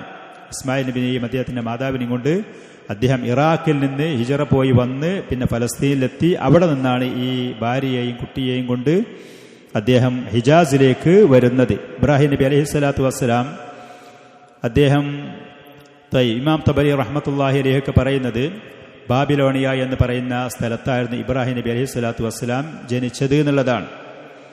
ഓർ അൽ ഖൽദാനിയ എന്ന് പറയുന്ന കൂഫയോടടുത്ത് ഇറാഖിലുണ്ടായിരുന്ന ഓർ അൽ ഖൽദാനിയ എന്ന് പറയുന്ന ആ പ്രദേശത്താണ് ഇബ്രാഹിം നബി ജനിച്ചത് എന്നുള്ളത്. അങ്ങനെ പിന്നെ അദ്ദേഹത്തിന്റെ പിതാവിന്റെയും സഹോദരന്മാരെ കൂടെ കുറച്ചു കാലം അവിടെ ജീവിച്ചു. സാറ എന്ന് പറയുന്നവരെ അദ്ദേഹം വിവാഹം കഴിച്ചു. അങ്ങനെ പിന്നെ അദ്ദേഹത്തിന്റെ സഹോദരനായ ഹാറാൻ എന്ന് പറയുന്നൊരു സഹോദരൻ ഉണ്ടായിരുന്നു. അദ്ദേഹം മരണപ്പെട്ടു. അദ്ദേഹം ലൂത്ത് നബിയുടെ പിതാവായ ഹാറാൻ. അങ്ങനെ ആ സഹോദരൻ മരണപ്പെട്ടപ്പോൾ ഇബ്രാഹിം നബി സഹോദരന്റെ കുടുംബത്തിനെയും ഈ ലൂത്ത് എന്ന് പറയുന്ന കുട്ടിയടക്കമുള്ള കുടുംബത്തിനെയും കൊണ്ട് അവിടെ നിന്ന് അള്ളാഹുവിനെ മാത്രം ആരാധിക്കാൻ കഴിയാതെ, സ്വന്തം പിതാവിൽ നിന്നും ജനങ്ങളിൽ നിന്നുള്ള ഉപദ്രവം സഹിക്കാൻ കഴിയാതെ തൻ്റെ ഭാര്യയും തൻ്റെ സഹോദരൻ്റെ ഭാര്യയും കുടുംബങ്ങളും ആ കുടുംബത്തിൽപ്പെട്ട ലൂത്ത് എന്ന് പറയുന്ന ആ യുവാവും ഈ കുട്ടിയെയും കൊണ്ട് അവിടുന്ന് ഹിജറ പോന്നിട്ട് കൻആൻ എന്ന് പറയുന്ന ഫലസ്തീനിലേക്ക് വരികയാണ് അവർ ചെയ്യുന്നത്. ഫലസ്തീനിലേക്ക് അവർ വരുന്ന സമയത്ത് പല പ്രദേശങ്ങളിൽ കൂടെ അവർ യാത്ര ചെയ്തിട്ടുണ്ട്. ഇബ്രാഹിം നബി അലൈഹി സ്വലാത്തു വസ്സലാം ഫലസ്തീനിൽ നിന്ന് ഫലസ്തീനിലേക്ക് യാത്ര പോകുന്ന സമയത്ത് ഓർ അൽ ഖൽദാനിയ എന്ന് പറയുന്ന പ്രദേശത്ത് ബാബിലോണിയയിൽ വന്നു. അവിടുന്ന് ഹർറാൻ എന്ന് പറയുക, ഹർറാൻ ഏകദേശം തുർക്കിയുടെ ഭാഗത്താണ്, അങ്ങോട്ടെത്തി. അവിടുന്ന് ഷക്കീം, അവിടുന്ന് ബൈത്ത് ഏൽ, പിന്നീട് മിസ്റിലെത്തിയതിൻ്റെ ശേഷം ബൈത്ത് ഏൽ എന്നുള്ള സ്ഥലത്തേക്ക് വീണ്ടും മടങ്ങിപ്പോയി. അവിടുന്ന് ഹെബ്രോൻ എന്ന് പറയുന്ന ഹിബ്രൂ പട്ടണം എന്ന ഫലസ്തീനിൽ നിന്ന് നമ്മൾ കേൾക്കലുണ്ട്. പിന്നെ ദിമിഷ്കിലെത്തി, അവിടുന്ന് വീണ്ടും ഹിബ്രോണിലേക്ക് മടങ്ങിപ്പോയി. പിന്നീട് ജറാർ എന്ന് പറയുന്ന അവിടുന്ന് ബിഉർസബ, മറിയ, ബിഉർസബ, വീണ്ടും ഹെബ്രോൺ എന്ന് പറയുന്ന പട്ടണത്തിൽ വീണ്ടും ഇബ്രാഹിം നബി എത്തിച്ചേരാണ്. ഇത് പോരുന്ന യാത്രയിൽ അങ്ങോട്ടും ഇങ്ങോട്ടും ചില ആളുകളുടെ എതിർപ്പും വിമർശനം കാരണം മടങ്ങി. അതല്ല അദ്ദേഹത്തിന്റെ ദഅവത്തുമായിട്ടാണ് അദ്ദേഹം ഈ പറയുന്ന പ്രദേശത്ത് 1-2 സമയത്ത് പോയത് എന്നൊക്കെ ചരിത്രകാരന്മാർ ആ കാര്യങ്ങൾ പറയുന്നുണ്ട്. അദ്ദേഹത്തിന്റെ ഭാര്യയെയും കൂട്ടി കുടുംബത്തിനെയും കൂട്ടി പോരുന്ന സാറയും കൂട്ടി പോരുന്ന സമയത്ത് മിസ്റിൽ വന്ന് പെടുകയും, മിസ്റിൽ വന്നപ്പോഴാണ് കാഫിറായ അഹങ്കാരിയായ രാജാവ് ഫറോവ അദ്ദേഹത്തിന്റെ ഭാര്യയെ ആക്രമിക്കാൻ വേണ്ടി ശ്രമം നടത്തുകയും ചെയ്തത്. പക്ഷെ അല്ലാഹു സുബ്ഹാനഹു വ തആല അവരെ അവിടുന്ന് രക്ഷപ്പെടുത്തുകയും അങ്ങനെ ഒരിക്കലും ഇവർ ആക്രമിക്കാൻ കഴിയുകയില്ല എന്ന് മാത്രമല്ല, ഇവര് അതിപ്രധാനപ്പെട്ട വ്യക്തിത്വത്തിന്റെ ഉടമയാണ് എന്ന് ധിക്കാരിയായ മനുഷ്യന് മനസ്സിലാവുകയും അവർക്ക് സഹായിയായിക്കൊണ്ട് ഹാജർ അലൈഹിസ്സലാം അവരെ സമ്മാനമായി കൊടുക്കുകയും ചെയ്തതാണ്. ഹാജർ അവർ എന്തായിരുന്നു, അവരുടെ ചരിത്രം എന്താണ് എന്ന് ചരിത്രകാരന്മാർ 2 അഭിപ്രായങ്ങൾ പറയുന്നു. ഒന്ന്, അവർ സാധാ കുടുംബത്തിൽപ്പെട്ട ആളായിരുന്നു എന്ന്. അതല്ല, മറ്റൊരു അഭിപ്രായം രാജകുടുംബത്തിൽപ്പെട്ട ഒരു പെണ്ണായിരുന്നു. അങ്ങനെ ആ രാജാവിനെ ഈ പറയുന്ന മിസ്റിലുണ്ടായിരുന്ന ഈ അഹങ്കാരിയായ മനുഷ്യനും മറ്റും യുദ്ധം ചെയ്ത് അവരുടെ പിതാവിനെയും കുടുംബത്തിനെ ആക്രമിച്ച് അവരെ അടിമയായി കൊണ്ടുവന്നതായിരുന്നു. അപ്പോൾ ഉന്നത കുടുംബത്തിൽപ്പെട്ട ഈ പെണ്ണിനെ ഉത്തമയായ സാറ എന്ന് പറയുന്ന ഉന്നതയായ സ്ത്രീക്ക് അവരിൽ എന്തൊക്കെയോ കഴിവുകളും പ്രാപ്തികളും ഉന്നതമായ സ്ഥാനങ്ങളുമുണ്ട് എന്ന് ആക്രമിക്കാൻ വേണ്ടി വന്ന രാജാവിന് മനസ്സിലായപ്പോൾ അവർക്ക് ഖിദ്മത്തിന് വേണ്ടി ഹാജറയെ കൊടുത്തു എന്നുള്ളത്. അവരും ഉന്നത കുടുംബത്തിൽപ്പെട്ട സ്ത്രീ തന്നെയായിരുന്നു. ഇങ്ങനെ എത്തിപ്പെട്ടത് യുദ്ധം കാരണമായിട്ട് എത്തിപ്പെട്ടതാണ് എന്നും ചരിത്രകാരന്മാർ പറയുന്നുണ്ട്. അങ്ങനെ ഏതാണെങ്കിലും മഹാനായ ഇബ്രാഹിം നബി അലൈഹി സ്വലാത്തു വസ്സലാം ഈ പറയുന്ന പ്രദേശങ്ങളൊക്കെ യാത്ര ചെയ്ത് കഷ്ടപ്പെട്ട് ഈ പറയുന്ന തൻ്റെ കുടുംബവും, അതിൽ കുട്ടികളില്ല, സഹോദരൻ്റെ ഭാര്യയും കുട്ടികളെയും കൊണ്ട് ഈ പറയുന്ന തൗഹീദുള്ള കുടുംബങ്ങളെയും കൊണ്ടിട്ട് ഫലസ്തീനിൽ എത്തിപ്പെടാണ് അവസാനം അദ്ദേഹം. ഫലസ്തീൻ ബഅദ ദാലിക ആദ ഇലാ ജനൂബി ഫലസ്തീൻ, ഫലസ്തീനിൻ്റെ ജനൂബ് ഭാഗത്തേക്ക് അദ്ദേഹം വന്ന് അവിടെ താമസിക്കുകയാണ്.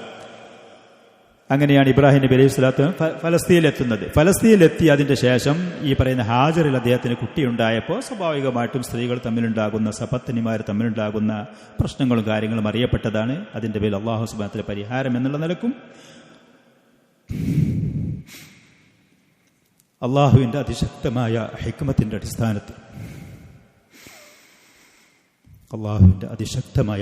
അടിസ്ഥാനത്തിൽ നിസ്സഹായായ ആ ഭാര്യയെയും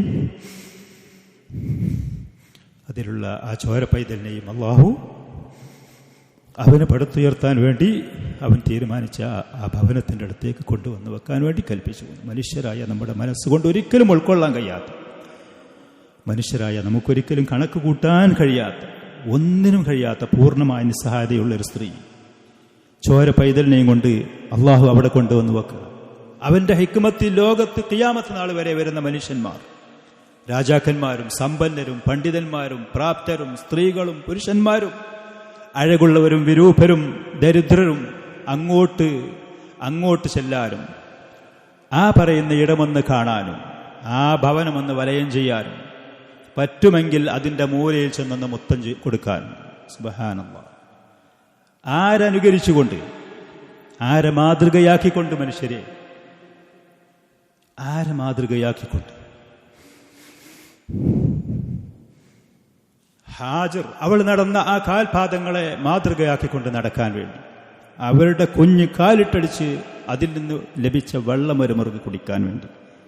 ഈ ലോകത്ത് ഖിയാമത്ത് നാൾ വരെ വരുന്ന എല്ലാ ശക്തരും പ്രാപ്തരും അവർക്ക് മാതൃകയാകുമാർ അല്ലാഹു സുബ്ഹാനഹു വ തആല അവിടെ കൊണ്ടുപോയിടാൻ വേണ്ടി കൽപ്പിച്ചു എന്നുള്ളതാണ്.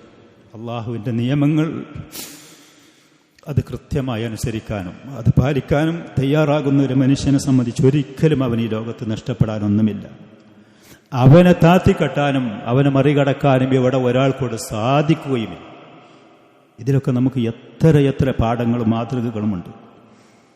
അങ്ങനെ മഹാനായ ആ പ്രവാചകൻ അള്ളാഹുവിൻ്റെ കൽപ്പന കൃത്യമായി പാലിക്കാൻ തയ്യാറായി ജീവിച്ച ഇബ്രാഹിം അൽ ഖലീൽ അലൈഹിസ്സലാം ഇത് ഖാല ലഹു റബ്ബുഹു അസ്ലിം ഖാല അസ്ലിം.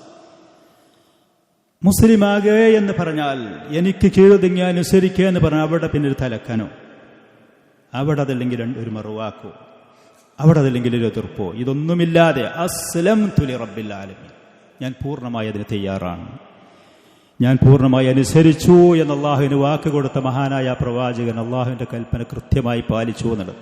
അള്ളാഹുവിൻ്റെ ഹിക്മത്ത് നോക്കി നിങ്ങൾ.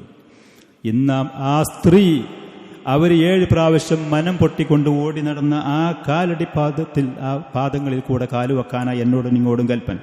ഒരുത്തിൻ്റെ ഹജ്ജോ ഉംറ അത് ചെയ്യാതെ ഒരിക്കലും അത് സ്വീകരിക്കപ്പെടുകയില്ല, ശരിയാവുകയില്ല, സഹിയാവുകയില്ല. അള്ളാഹുവിൻ്റെ നിയമങ്ങൾ അള്ളാഹു നമ്മോട് കാണിക്കുന്നത് ഏതാണെങ്കിലും അതിന് കൃത്യമായി തല വെച്ചു കൊടുക്കാനും തല കുനിച്ചു കൊടുക്കാനും തയ്യാറായാൽ അവനൊരിക്കലും ഈ ലോകത്ത് പരലോകത്തും പാഴാവുകയില്ല. ഇതല്ലായുള്ളവനാണ് അള്ളാഹുവിൻ്റെ കൽപ്പനയാണെങ്കിൽ അവൻ ഞങ്ങളെ പാഴാക്കുകയില്ല. അങ്ങനെയാണ് ഈ പറയുന്ന ഏതാണെങ്കിലും അൽ അറബുൽ മുസ്താരിബ എന്ന് പറയുന്നവർ അവിടെ എത്തിപ്പെടുന്നതും അറബി പഠിച്ച് ഈ പറയുന്ന അറബികളായി അവർ അവിടെ വരുന്നതും അള്ളാഹു സുബ്ഹാനഹു വ തആല അവൻ്റെ മഹത്തായ ഭവനം അവിടെ പടുത്തുയർത്തപ്പെടുന്നതൊക്കെ അങ്ങനെയാണ്. ഇൻഷാ അല്ലാഹ് ശേഷമുള്ള സദസ്സുകളിൽ അള്ളാഹുവിൻ്റെ ഫضل കൊണ്ട് ആ ഭാഗങ്ങൾ നമുക്ക് ചുരുങ്ങിയ നിലക്ക് പറയാം.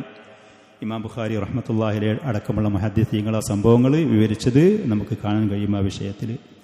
ഹദാ വസല്ലല്ലാഹു വസല്ലം വബാറക അലാ നബിയിന മുഹമ്മദിൻ വആലിഹി വസഹ്ബിഹി.